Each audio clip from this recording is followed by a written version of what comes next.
दिन भर की भागदौड़ के बाद बहुत ज़रूरी है कि डिनर में हम कुछ हेल्दी खाएं जो कि प्रोटीन और कार्बोहाइड्रेट से भरपूर हो।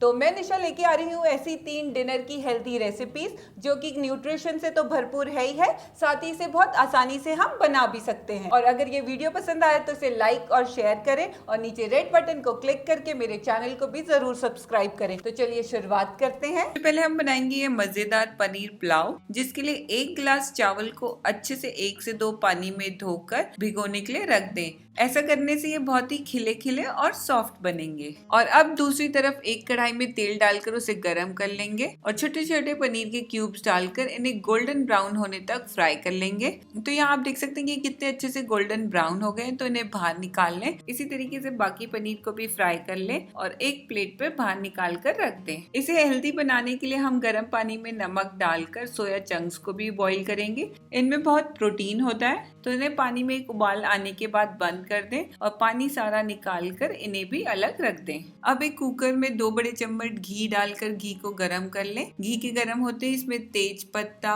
काली मिर्च और बड़ी इलायची डालकर उसे हल्का सा फ्राई कर लें। अब इसमें चावल का सारा पानी निकाल कर चावल को डाल दें। अब इन चावलों को घी में अच्छे से भून लें। मीडियम फ्लेम में लगभग 2 मिनट में आप देखेंगे कि चावल यहाँ पर अच्छे से भुन गए। तो जो हमने अब सोया चंक्स तैयार किए थे उन्हें भी हम चावलों में मिलाकर भून लेंगे। तो यहाँ पर आप देख सकते हैं कि चावल अच्छे से भुन गए, इन्होंने हल्का सा कलर भी चेंज कर दिया है। तो अब हम इसमें डालेंगे 1 चम्मच या स्वाद अनुसार नमक और 1 छोटी चम्मच गरम मसाला। आप चाहे तो गरम मसाले को स्किप भी कर सकते हैं, बट गरम मसाले से इसका स्वाद और भी अच्छा आता है। अब इन दोनों को मिलाकर इसमें डालेंगे हम 1.5 गिलास पानी और डालेंगे तैयार किए गए पनीर क्यूब्स को। इसको अच्छे से एक बारी मिला लें। अब इसे 1 सीटी आने तक पकाएंगे। मीडियम फ्लेम में लगभग 10 मिनट में 1 सीटी आ गई है, तो गैस का फ्लेम बंद कर दें और सीटी को ऊपर करके सारा प्रेशर रिलीज कर दें और ढक्कन को खोल दें। ऐसा करने से हमारे चावल बहुत ही खिले खिले और सॉफ्ट बनेंगे। और इस आसान से बनने वाले मजेदार पनीर पुलाव का आप डिनर में किसी भी अचार, चटनी या दही के साथ मजा लें। हमारी नेक्स्ट रेसिपी है मूंग दाल। मूंग दाल एक रिच सोर्स ऑफ प्रोटीन है। इसके लिए 1 कटोरी मूंग दाल को अच्छे से 2 से 3 बारी साफ पानी से धो लें। अब किसी भी बर्तन में अगर आपने 1 कटोरी दाल ली है तो 6 कटोरी पानी डालकर उसे उबलने के लिए रख दें और पानी में उबाल आते ही सारी मूंग दाल को उसमें डाल दें और अब इसे पानी में ही पकने दें। जैसे ही दाल में 1 से 2 उबाल आ जाए तो इसमें 1 चम्मच या स्वाद अनुसार नमक, आधी छोटी चम्मच लाल मिर्च और 1/4 छोटी चम्मच हल्दी को डाल दें। इसे थोड़ा सा हेल्दी बनाने के लिए मैंने इसमें बारीक कटी हुई बीन्स भी डाल दी है। इससे हमारी दाल और भी हेल्दी बन जाएगी। अब इस दाल को इस तरीके से आधा ढक कर 10 मिनट के लिए और पकाएं। तो 10 मिनट में आप देखेंगे कि दाल अच्छे से गल गई है। तो यहाँ पर गैस का फ्लेम बंद कर दें और अब हम इसके लिए तड़का तैयार करेंगे, जिसके लिए एक तड़का पैन में 1 चम्मच घी को डालकर गर्म होने दें। अब इसमें आधी छोटी चम्मच जीरा डालकर जीरे को चटकने दें।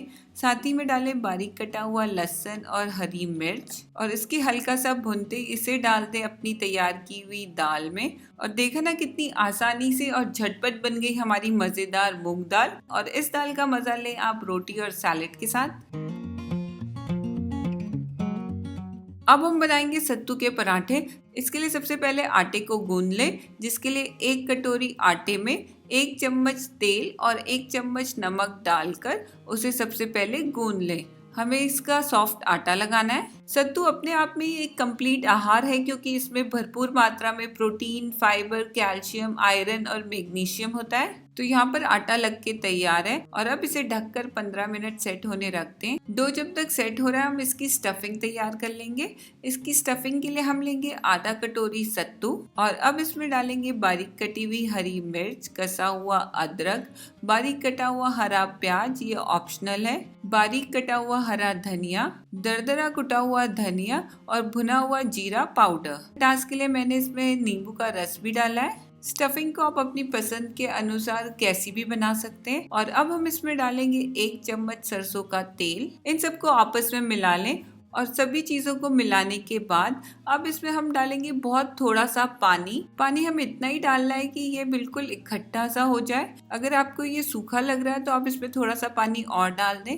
और अब इसमें डालें स्वाद अनुसार नमक, और नमक को भी इसमें मिला लें। तो यहाँ देखिए कि स्टफिंग हमारी इकट्ठी हो रही है, हमें बिल्कुल इसी कंसिस्टेंसी का चाहिए ये। यहाँ पर स्टफिंग भी बन के तैयार है और दूसरी तरफ हमारा आटा भी सेट हो गया। एक बारी और गूंद के सॉफ्ट कर लें और अब इससे एक लोई बना लें। लोई को बेलन की मदद से हल्का सा बेल लें और अब इस लोई के अंदर लगभग 1 से 1.5 बड़ा चम्मच स्टफिंग को भरकर इस तरीके से पोटली बनाते हुए लोई को बंद कर लें। और अब लोई में सूखा आटा लगाकर इसे बेलन की मदद से इस तरीके से बेल लें। तो यहाँ आप देख सकते हैं कि पराठा बिल के तैयार है। और अब इस पराठे को सेकने के लिए तवे को गरम कर लें। जैसे तवा गरम हो जाए तो पराठे को इसके ऊपर डालकर नीचे से हल्का सेक लें। नीचे से सिकने के बाद आप इसे पलटकर दूसरी तरफ भी सिकने दें। ऊपर वाली साइड में घी लगाकर पराठे के किनारे भी घी डालकर इसे दोनों तरफ से घी लगाकर अच्छे से सेक लें।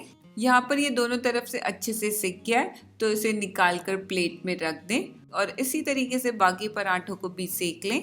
बिहार में ये सत्तू के पराठे बहुत ज़्यादा खाए जाते हैं। तो पराठा सिक के तैयार है और इन सत्तू के पराठों का मज़ा आप किसी भी दही, अचार या चटनी के साथ ले सकते हैं। तो ये थी हमारी डिनर की 3 हेल्दी रेसिपीज। मुझे कमेंट्स करके ज़रूर बताएं कि आपको ये रेसिपीज कैसी लगी और मैं मिलती हूँ अपने नेक्स्ट वीडियो में। तब तक के लिए बाय बाय।